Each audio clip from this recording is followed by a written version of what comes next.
All right, good morning, council. All right, back on the record in the Simpson matter. Mr. Simpson is again present before the court with his counsel, Mr. Ullman, Mr. Shapiro, Mr. Cochran, Mr. Douglas, Mr. Bailey, people represented by Ms. Clark, Mr. Darden, and Mr. Hodgman. All right, council, we have just a few matters to dispose of before we reach our opening statement stage. Council, yesterday the jurors, when they retired, one of the jurors handed the bailiffs a note for the court, and they were just curious as to whether or not the court was going to allow them to watch the Super Bowl this weekend, and I've indicated to them that yes, they can, and that we would arrange their visitation schedule accordingly. So I take it there's no comment on that. All right, Mrs. Robertson, would you create a file for juror notes, please? All right, first issue to be resolved is the defense motion to allow Mr. Simpson to briefly address the jury during the course of defense counsel's opening statements. All right. Certainly.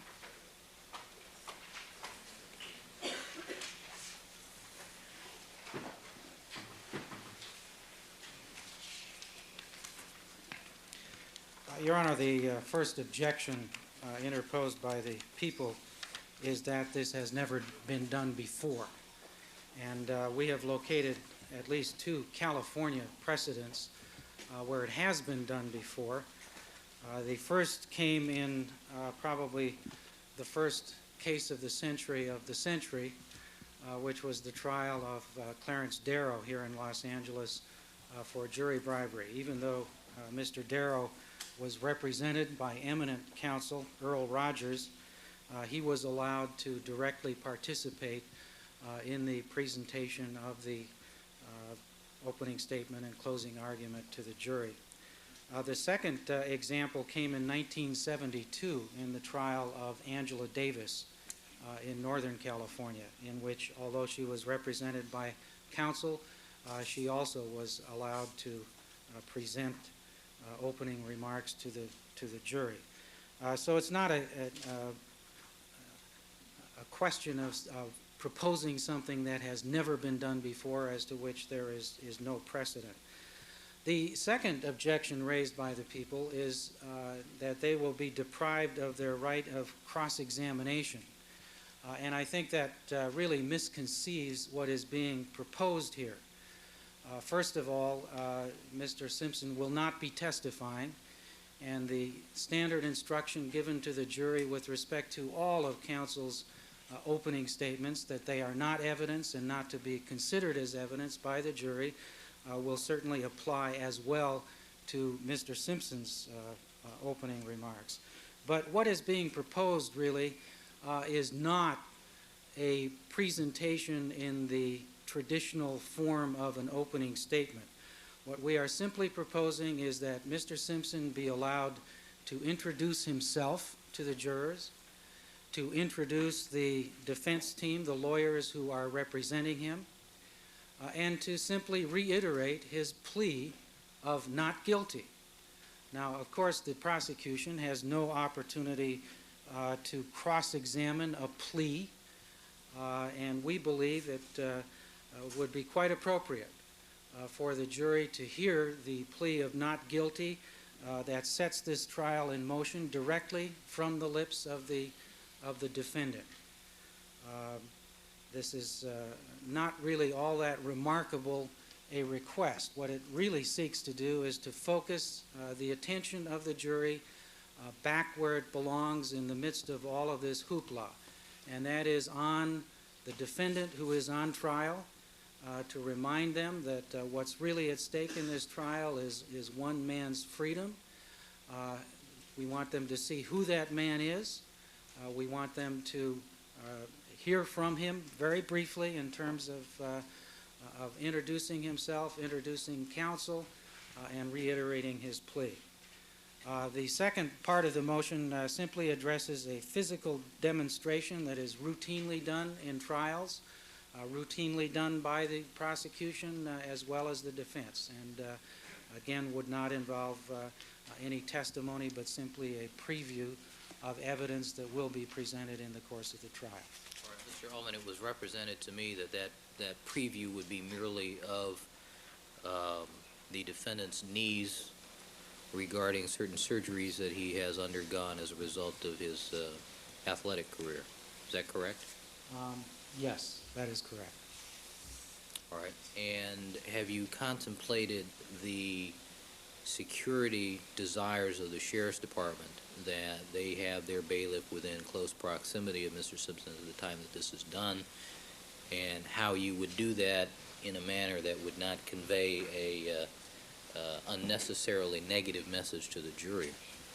Well, that was the reason we brought this up in advance, Your Honor, so that adequate preparation could be made to post a deputy on this side of the courtroom if that's necessary, but it simply involves him walking from one side of the courtroom to the other. All right, and unfortunately, the logical place to do that is right by prosecution counsel there. So we have that proximity problem as well. Have you contemplated the logistics of our unfortunately small courtroom? Well, if the prosecution wants to just switch sides with us, we'll be glad to move over to this side of the courtroom. But you've asked for that already. I don't think that they have any concerns about being in proximity of the defendant. Well, I just have concerns about that as a security concern is all. All right. Thank you, counsel. Could we have just a moment?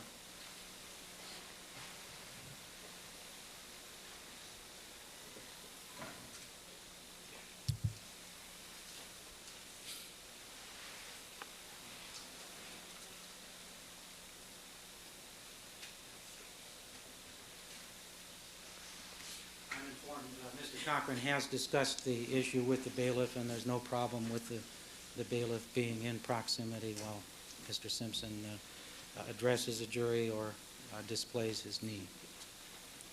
All right. I'll hear from the people.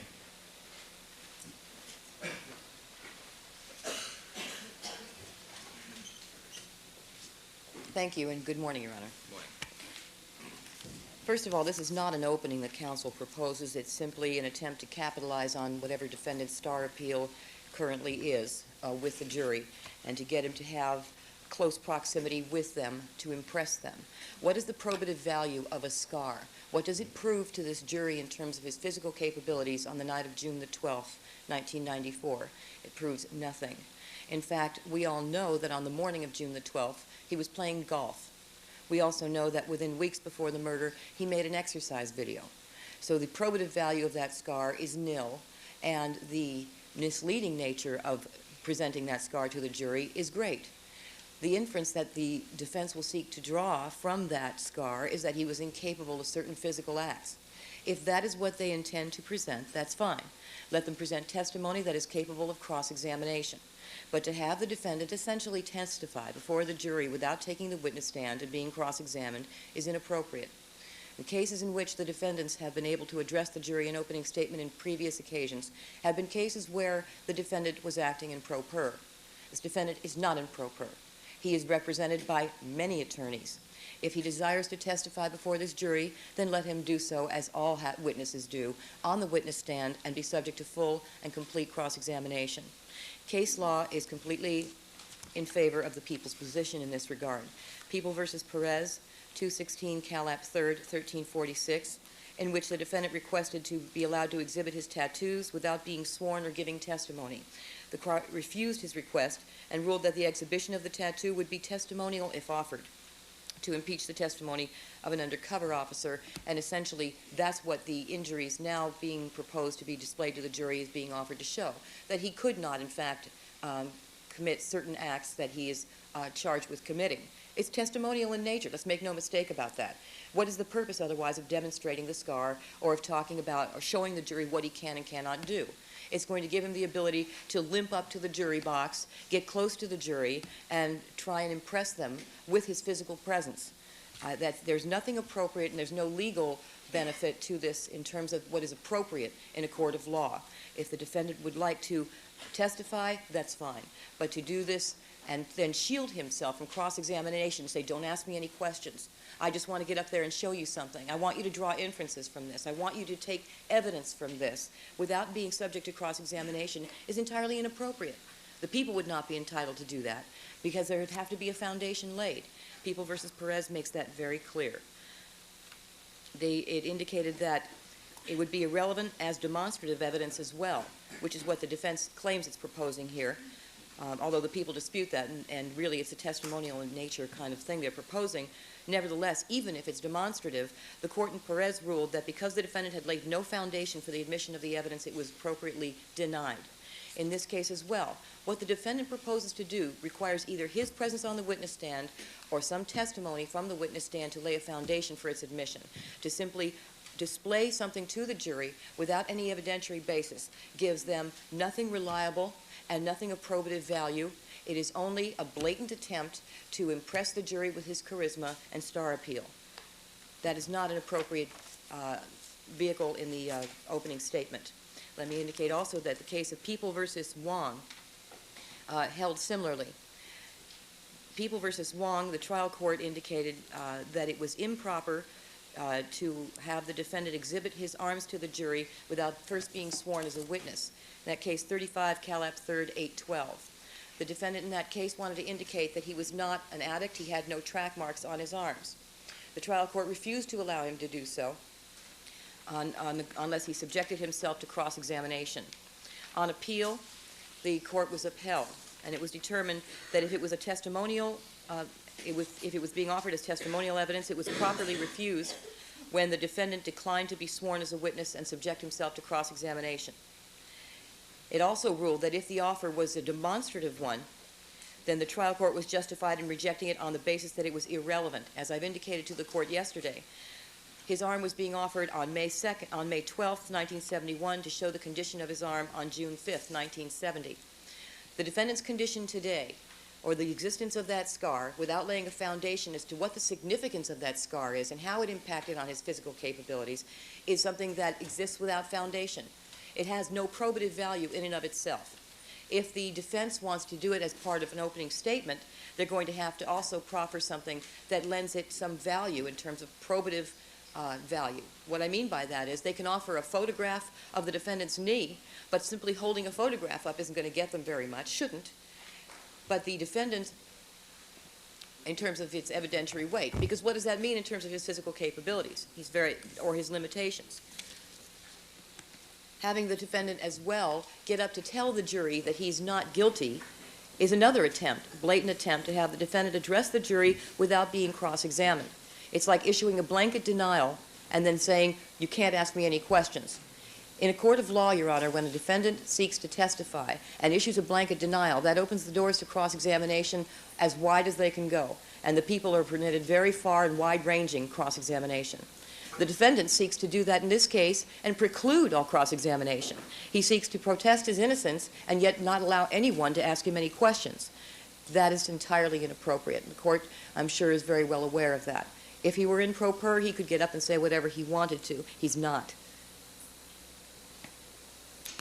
All right, what's your page cite on People v. Wong?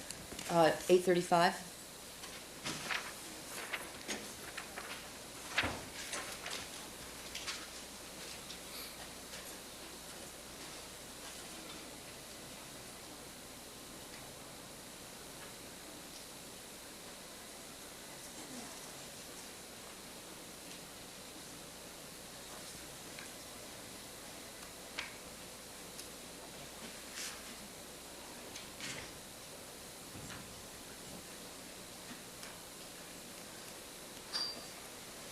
What's your page cite on Perez? And then 1348 and goes on to 1349. The holding, 1348 and 9 give the factual exposition, 1350 gives the ruling.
All right, any other comment?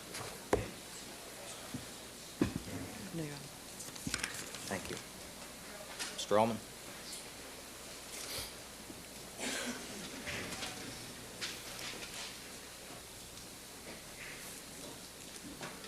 The suggestion that a plea of not guilty subjects a defendant to cross-examination is simply not the law. The plea of not guilty is what sets this trial in motion and puts the burden on the people of proving guilt beyond a reasonable doubt. It's really incredible to suggest that somehow the jurors will be prejudiced by actually hearing the plea of not guilty from the mouth of the defendant himself. Actually, the only person who can enter the plea is the defendant himself, and that plea is what sets these proceedings in motion.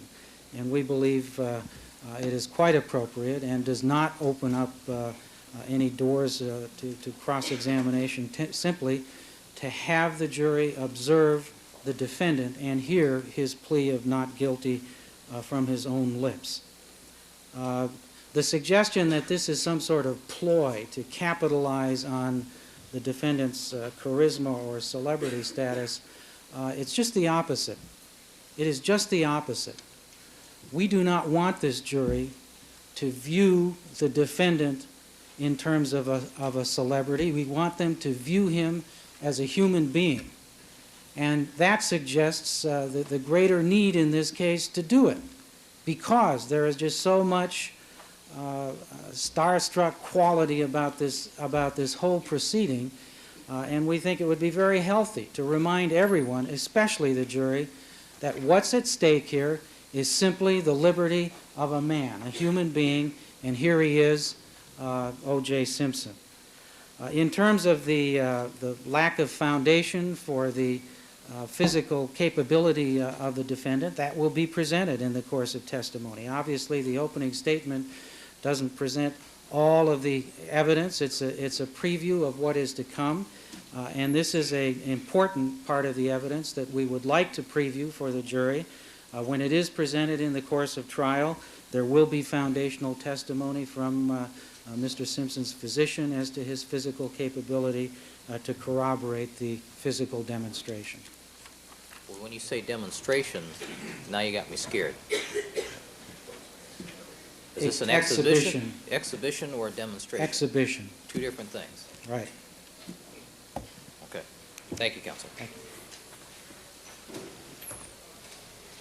you. All right, I've reviewed the cases cited by the people,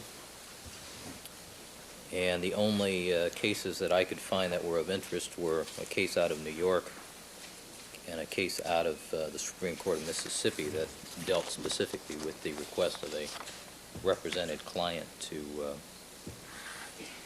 address directly a jury.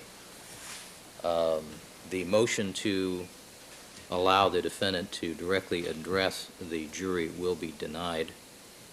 The motion to allow him to exhibit to the jury his knee injuries or the result of the scarring and the surgeries will be allowed. All right, counsel, we need to resolve then the last remaining issues on the exhibits, and we'll be prepared to go forward with opening statements. Mr. Douglas. Thank you, Your Honor. Good morning. Yesterday evening, Your Honor, we were attempting... One moment, Your Honor.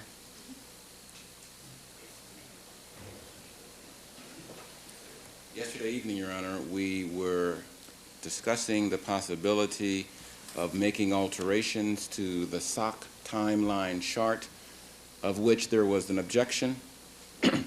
As the court will see, we have altered the offending language to reflect the details and circumstances of a report that was part of an analyzed evidence report that I'd like to submit to the court and which I have already given to opposing counsel. What it says basically, Your Honor, is that there is a notation referring to different pieces of evidence. There is a notation for socks, navy blue/black. There Is is, the June 29th report? this is a report, Your Honor, if I may approach? No, just answer my question. Is it the June 29th report? Yes, it is. And it talks about there being, quote, dress socks, semicolon, blood search, paren, none obvious, close paren. And we would submit, Your Honor, that this is in fact a fair reflection of what we think the evidence is going to show. We would submit that that chart is not unduly prejudicial, and we would submit that the court should overrule the objections and allow the admittance of that chart. Who was the author of that report?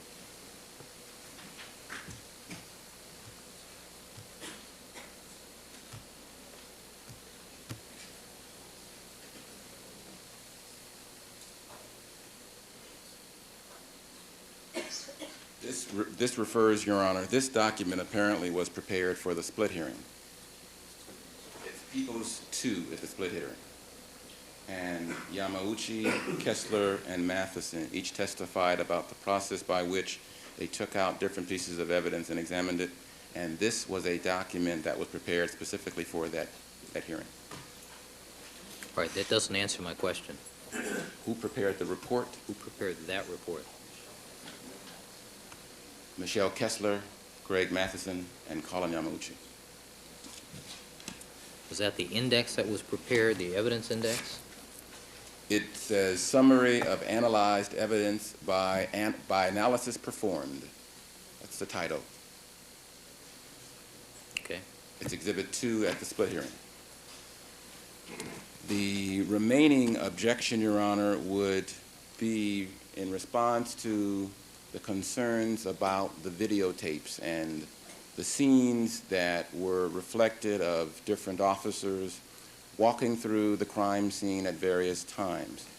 We have now obtained the remaining tape recordings, and Your Honor, there was a misstatement yesterday. The scenes that were shown in the tape that has been given over to the people are not scenes that were taken from CNN, but rather they are a collection of different tapes that were received from different local news media, so that for us to introduce these different snippets, if you will, at trial, we will simply be able to lay the foundation by subpoenaing and bringing in to testify those operators of, I think it's local channels 5, 7, 11, and 13, from whom these particular snippets were culled. That tape has now been provided to the court, and that tape has also been provided to the people. We now have the tape from San Francisco that had 2 other blips that were not shown on the first tape. I am told by Mr. Hodgman that the people would continue to maintain their objection. So what I propose, Your Honor, is that the court allow the showing of the scenes that were displayed yesterday. They are scenes, Your Honor, that are very capable of being authenticated.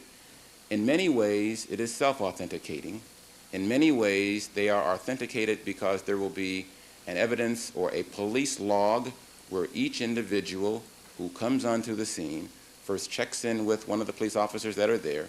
That log will be an item of evidence, and it is possible by showing the scenes and having those depicted there testify to establish clearly when the various pieces of scenes were taken and what sorts of things were occurring. It is true, Your Honor, that it is the people's crime scene. It is true, Your Honor, that they themselves do not have a videotape of the crime scene. There are certain discrete acts that are going on. For example, Detective Lang measuring a certain location. For example, you see criminalist Fung placing down particular evidence tags. You'll see detectives walking through, Detective Van Adder and Rogers walking through, and quite clearly the sheet is there because the body has been removed, but the sheet remains, and it shows, Your Honor, the sort of sense that we are going to depict in words. It helps to provide a visual context to the words that Mr. Cochran is going to speak. He is going to discuss how the evidence will show that there was contamination of the crime scene.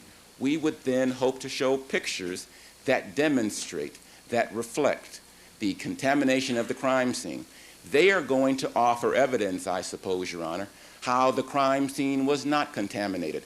Perhaps they'll show that when these scenes were shown, all of the items of evidence had been collected. Perhaps they'll show, or they'll offer evidence that when these scenes were shown, it was the next day or the third day after.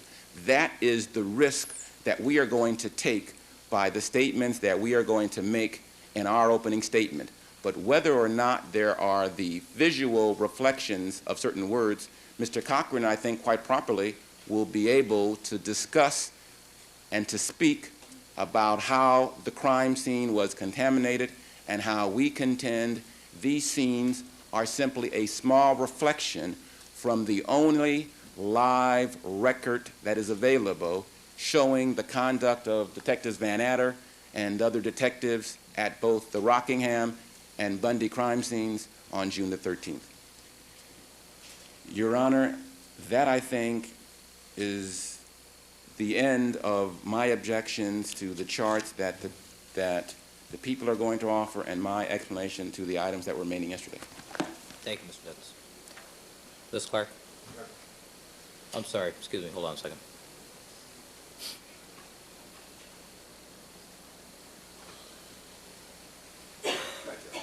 All right, Ms. Clark? I thought that the court had concluded its ruling yesterday with respect to the tape.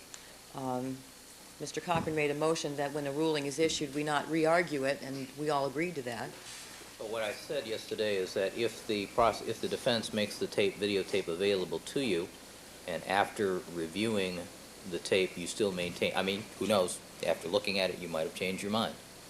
Now that you've had the opportunity that's been brought here, what's your position? We haven't had a chance to see it. They just gave it to us this morning when we walked into court. How long are these videotapes, Mr. Douglas?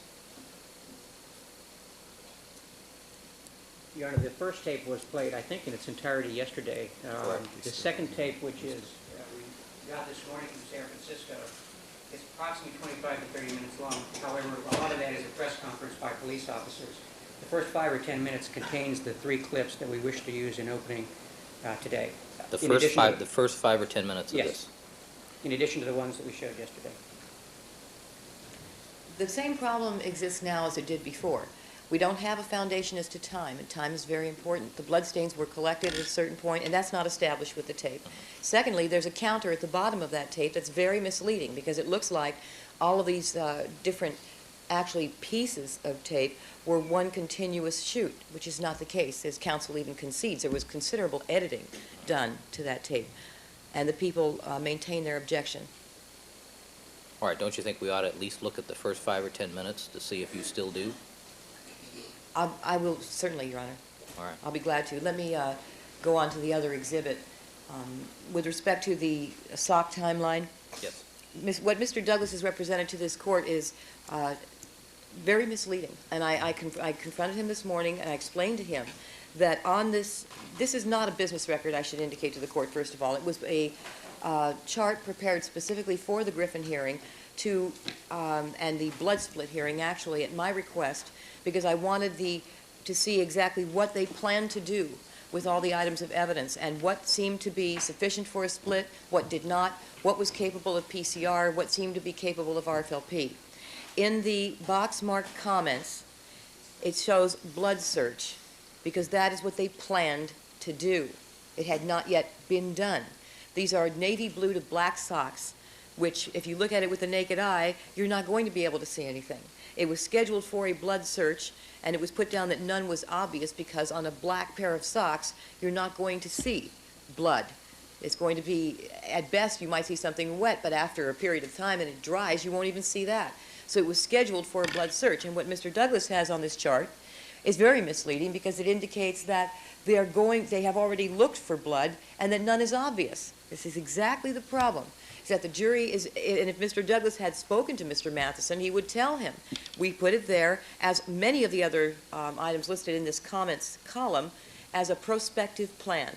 You can see on this list, it says just above it, the item number 12, swatch, RFLP possible And on previous items, it shows RFLP would consume PCR only. It's very obvious what this is. They're talking about what is capable of being done or what they plan to do. Not that it's been done, it hadn't been. So what council has put there is, again, completely misleading. It's the opposite of what occurred. All right, let's take a look at the videotape and see what's there. May I also request leave of the court? There was one chart we had not yet seen that we only saw a Xerox copy of. I wanted to address the court further on it, and I think I can do that better if I have the chart in front of the court. That was the chart entitled Deceptions, Distortions. I thought you said you had no objection to that. I had lost my copy of it at the time, Your Honor. There is language on it that I wanted to object to, not the entire chart, but certain language on it, and I need to confirm that that is on it. If it's not, there will be none. But that is the problem with not having everything in court on Friday as the court Counsel, is requested. there a reason you didn't tell me that you didn't have it in front of you when you asked me to rule on that? I apologize to the court. I thought that... I mean, I can't keep doing these things over and over and over again. I'm only asking leave to see the chart as it currently exists. I have not seen the final hard copy. All we saw was a rendering on an 8 by 10 piece of paper. I would like to see what the final chart says. Mr. Douglas, do we have that available? We're looking around. I have it,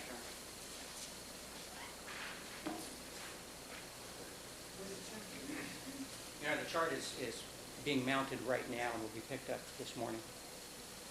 But it just mirrors this particular chart.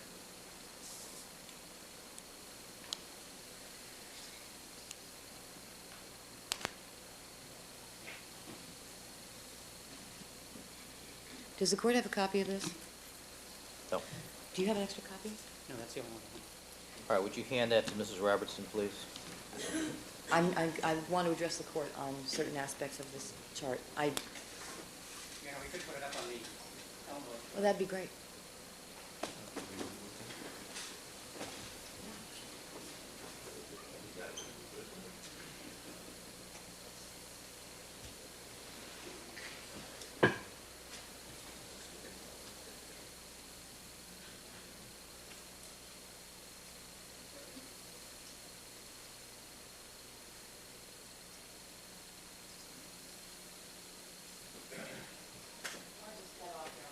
Let me first indicate, with respect to the first entry... Hold on, I can't see the entire chart.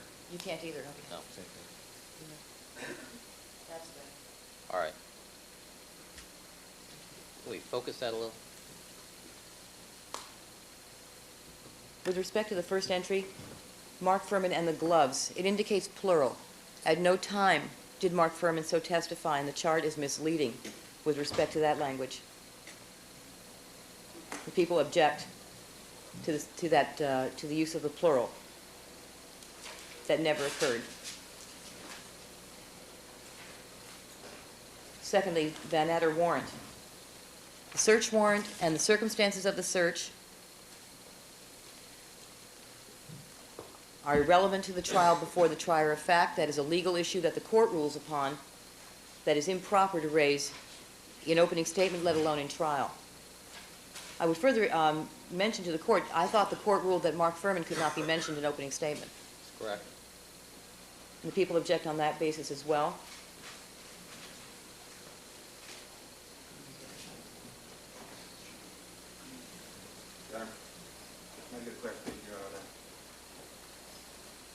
Furthermore, the Ron Phillips statement to the coroner.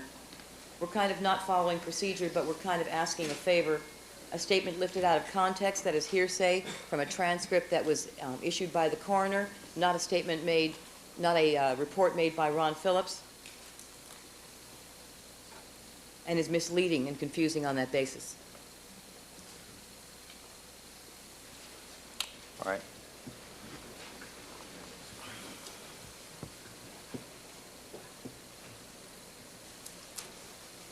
All right, Mrs. Clark, before you get too much further, counsel, this is an argument.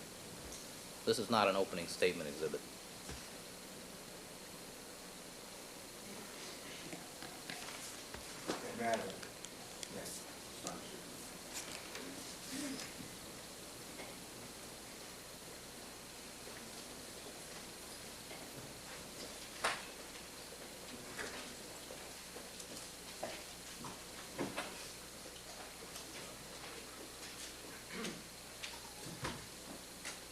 Good morning, Your Honor. Good morning, Counsel. Your Honor, in this matter, it was my understanding yesterday that the people had an opportunity to look at everything. We did show this to them. And Ms. Clark indicated she had no objection. We don't want to be argumentative.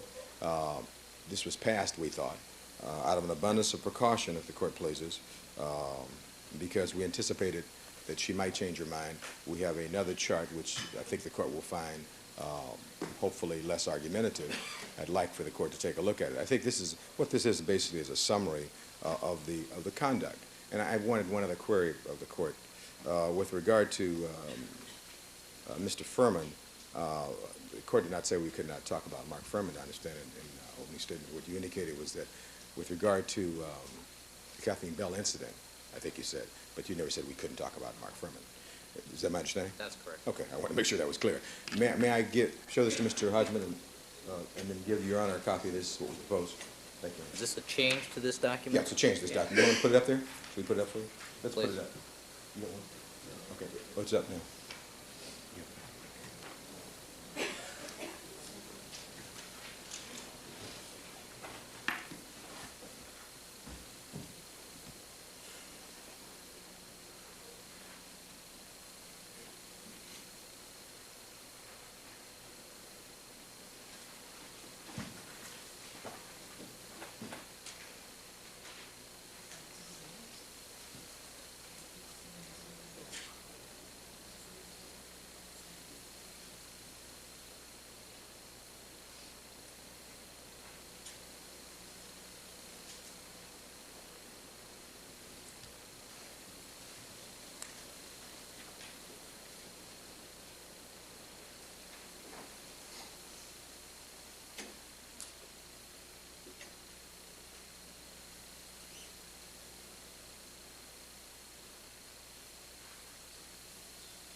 With regard to these items, the court will recall that as part of the exhibits, we will have a video clip of Detective Furman.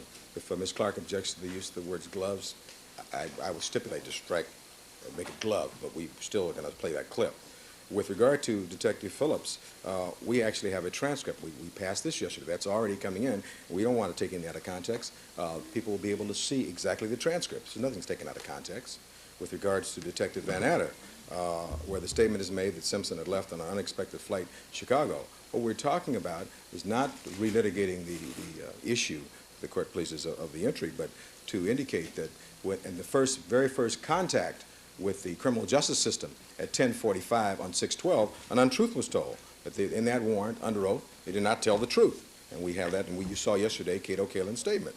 Your Honor, with regard to securing, documenting, and preserving the crime scene, everybody has been very much aware of that the trainee, Mazzola, was her third crime scene, was basically the officer in charge there. With regard to the Bronco, we've litigated this. Counsel has known for some time. We've made it in as innocuous language as we can that they failed to give that special care for evidence presentation. We showed all this yesterday, Your Honor. They went through it. They had no objection. The DNA testing, we've said consistently. They can talk all they want about DNA. But all the DNA evidence passed through the LAPD before it went to any other lab. And we think it's our right to talk about that. We have a chart that we've already passed on of the OJ's blood vial, and this mysterious blood vial and its saga, where it went, instead of being booked appropriately. And then finally, the question of the socks, whether or not there was none obvious in the socks. I disagree with my learned adversary that blood is red, albeit dark red. It's not black like socks. And you would be able, I suggest, to see it. And I think the question is, if the prosecution thinks that they have a theory, and if we don't agree with that theory, they think they're always right. That's what a trial is about. That's why we're here, Judge. They're not always right. That's why they lose cases sometimes. And so they're not always right. The jury will make that determination. And this idea of protecting this jury, that's what you're going to do. We're not, you told us yesterday about doing our jobs. And that's when the system works best, Your Honor, as you well know. You do your job, we do our job, they do their job. We don't need Ms. Clark to do the job for the jury. They'll do their job, and you'll do your job. And I promise we'll do our job, Judge, and that's what you ask us to do. That's all we're trying to do here. This is a man that we have contended from the very beginning is wrongfully accused. And they are in for the fight of their lives. And so this is not any game. And so we're very serious about this. We don't want to be argumentative, and we want to just spell out. And we looked at this last night. Even though she passed on this, we think we spelled this out, and I think it addresses all of the concerns, Your Honor. And I think that certainly an opening statement, one can't be precluded about what our theory of the case is in good faith. And so what we're doing now is much more than usual, Judge. They're having a total preview of the things we expect to use. All right, let's see the videotape as well. Thank you. Let me see everything that I have to consider, and then I'll rule. I haven't addressed the new chart, though, that they just put up. I'd like to see the videotape. Thank you. Does this contain any, No, Your Honor, this pretty much starts where the other one left off yesterday. The bodies have been removed, but the coroner is still there, and Mr. Fung is putting down his tags.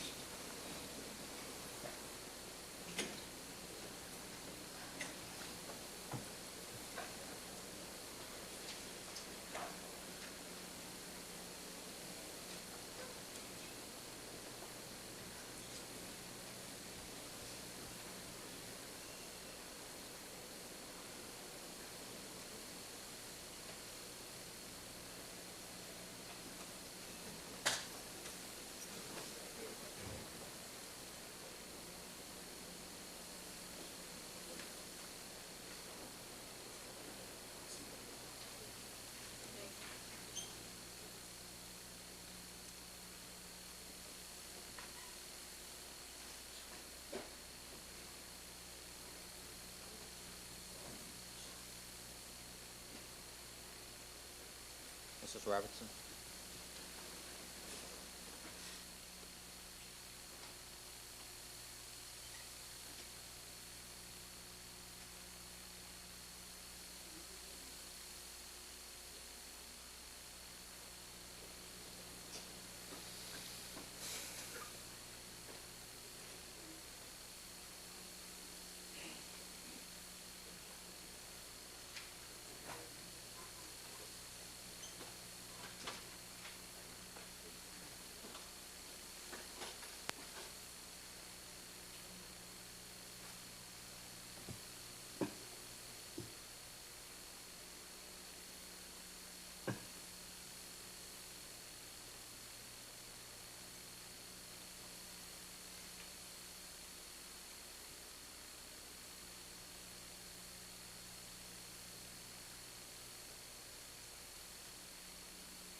Clips that we wish to show in opening. There's a little more after this, but Stop the tape.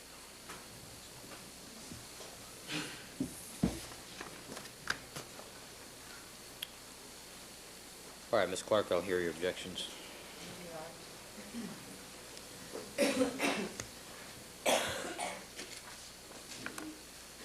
First of all, with respect to the videotape, Your Honor, Yes.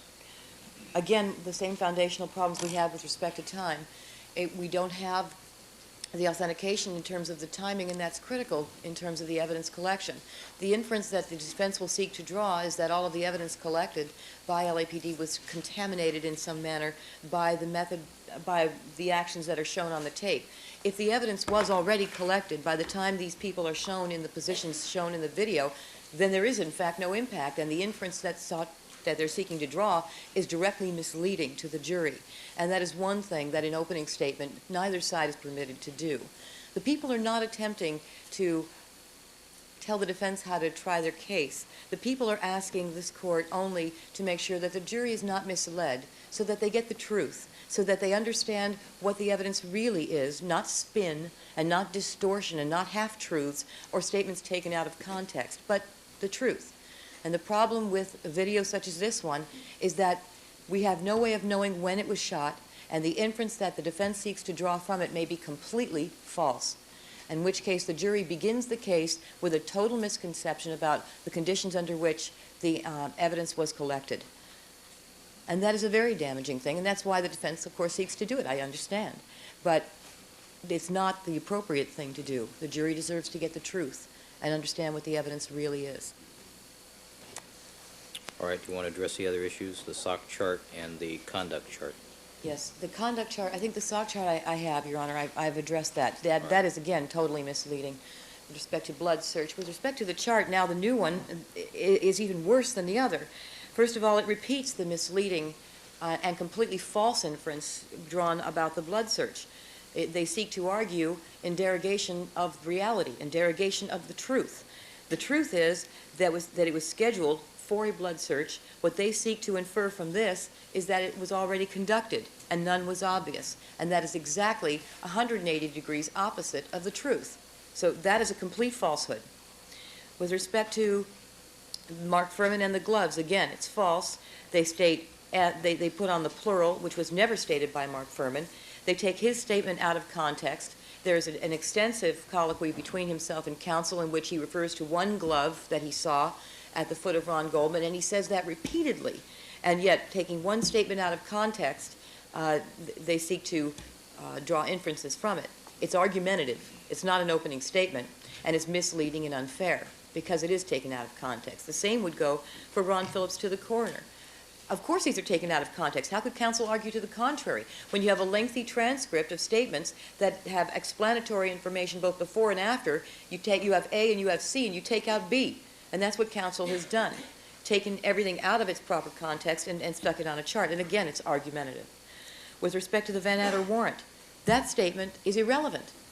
We're talking about language in a search warrant. That's appropriate for the court to rule on. That's not appropriate for a jury to be presented. The jury has to be the trier of fact to determine whether the defendant is guilty or innocent, not whether the search was proper or improper. That is a legal argument that goes to the court, not to the jury. That statement is inappropriate and it's argumentative as well.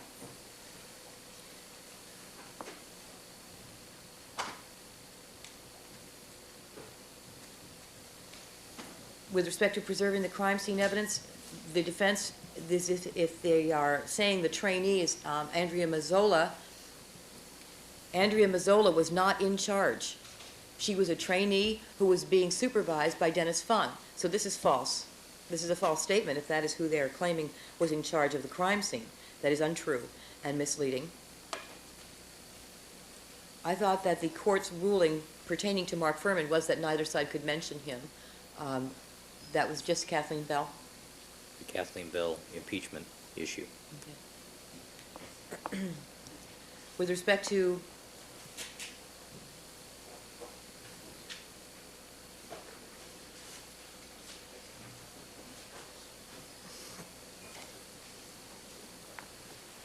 may I have a moment, Your Honor? Certainly.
With respect to the items, failed to give special care, that's misleading as well. That's put in quotes as though it comes from a manual of some kind, which we know is not true, and it's argumentative. Yes, it's true, all evidence passed through LAPD. No objection to that. With respect to all blood not accounted for, that's argumentative. We haven't seen any evidence of that. If counsel thinks they can lay a foundation through the course of this trial, that's certainly appropriate for argument, but it's not appropriate for opening statement. And again, it's argumentative.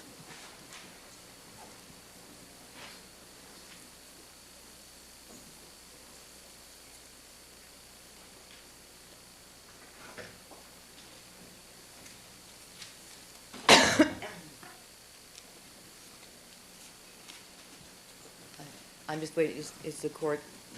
All right, are you finished with your comments? Yes, Your Honor. I'm All right, finished. thank you. Mr. Cochran.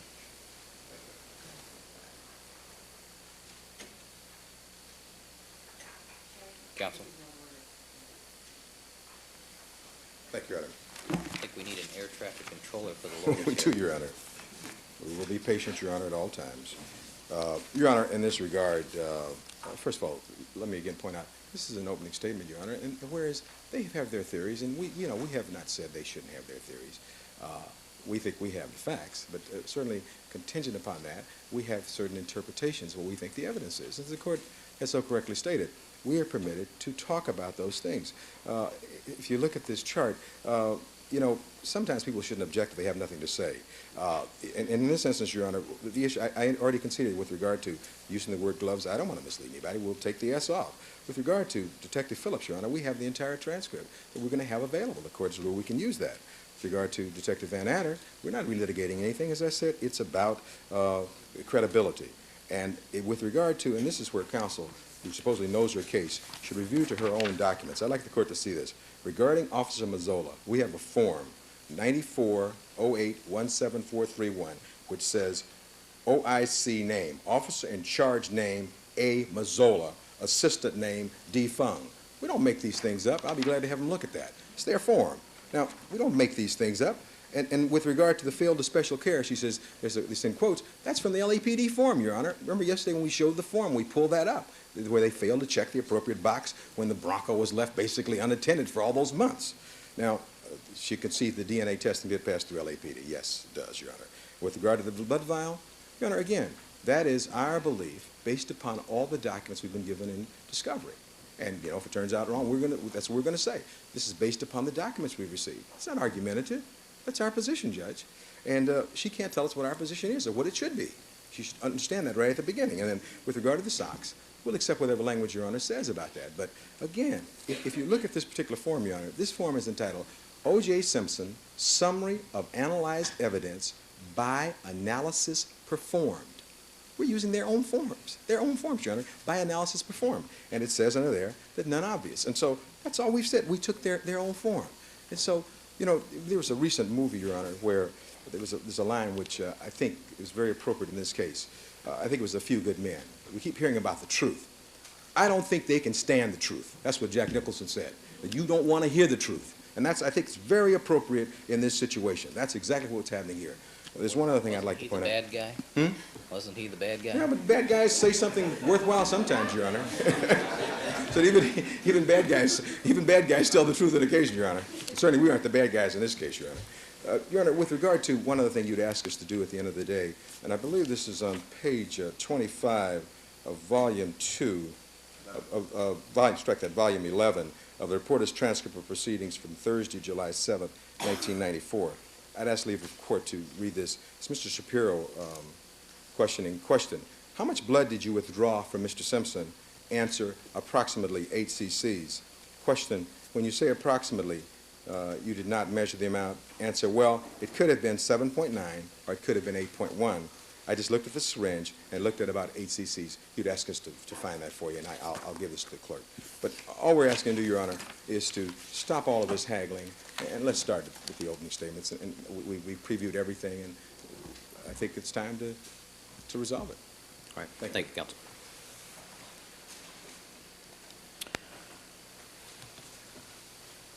All right, the objection to the use of the videotape is sustained.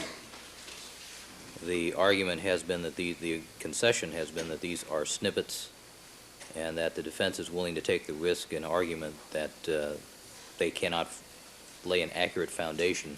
The problem is that leads to the danger of misleading the jury, and I'm not willing to take that risk during the course of an opening statement, so that objection is sustained. As to the SOC chart, the language that is on the SOC chart comes from a summary of reports and testing. It is not the report itself. The objection is sustained as to the language, blood search, none obvious. In all other respects, the SOC timeline chart may be used. As to the conduct chart, the objection is sustained. These quotes, some of these quotes are taken out of context, and there's a danger of misleading the jury as a result, so that objection is sustained. All right, counsel, I think that, I did not rule yesterday on the, Mrs. Robertson reminded me, I did not rule on the photograph of the defendant and 4 ladies in formal dress. My notes say that the court did rule, Your Honor, that I noted I didn't check it off on my list, and Mrs. Robertson indicated I didn't rule. So the objection on that, as to that, is overruled. For the rest of the record's complete. All right, counsel, that takes care of that. Let me just advise counsel, tomorrow one of our sequestered jurors has a medical appointment, and we will adjourn tomorrow at 3:30. 3:30. To accommodate that. And I would also like to talk to counsel at some point in time regarding your proposal regarding a scene view when you get the opportunity. All right, anything else before we invite the jurors to join us? Your Honor, maybe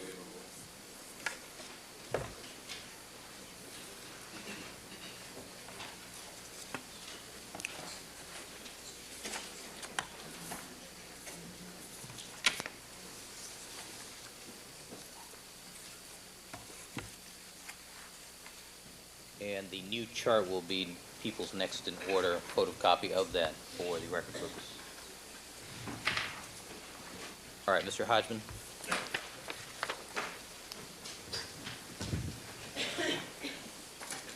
Thank you and good morning, Your Honor. Your Honor, first of all, there's a matter that we will need to approach sidebar. I think the court can handle it quickly, but it's a point of information I think all of counsel need to know before we proceed with opening statement. All right. Then, before we do that, Your Honor, before we do that, I'm sorry. I was just... Yesterday, we raised a discovery concern with regard to the defense. This morning, I've been provided with another witness statement from the defense, a memorandum from a Mr. William Pavlik dated November 2nd, 1994. I had asked the court yesterday that the court order that the defense turn over all discovery that's in their pipeline, so to speak, because we don't want to be surprised anymore. Now, I have asked Mr. Douglas this morning, is this it? Is there any other witness statement that they have, regardless of age? And I believe his response was that he could not be definitive about it. Is that correct, Mr. Douglas? All right, I'll let him speak for himself. But what I would like the court to do is to remind the defense of their obligation to turn over to us witness statements, timely fashion. We're asking that everything be disgorged, as I did yesterday. And I would like to have that order made clear for the defense. Mr. Douglas?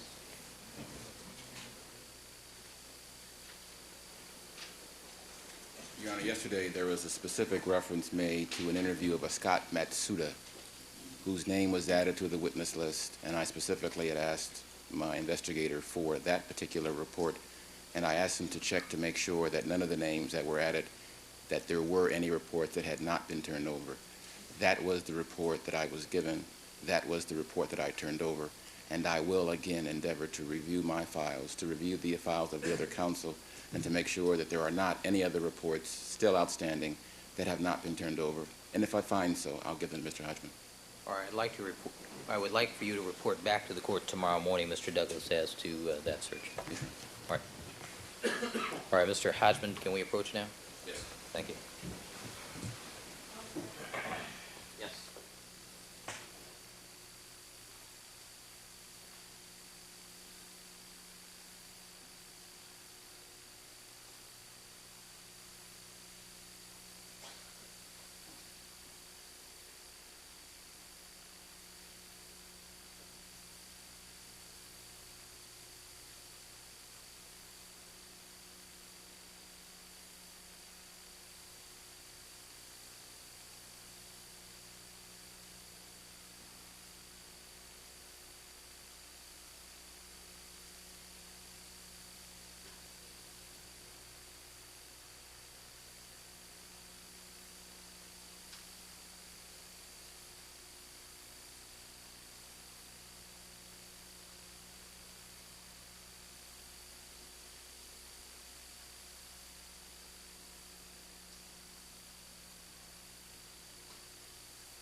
We'll stand in recess until 10:30, and we will begin opening statements at 10:30.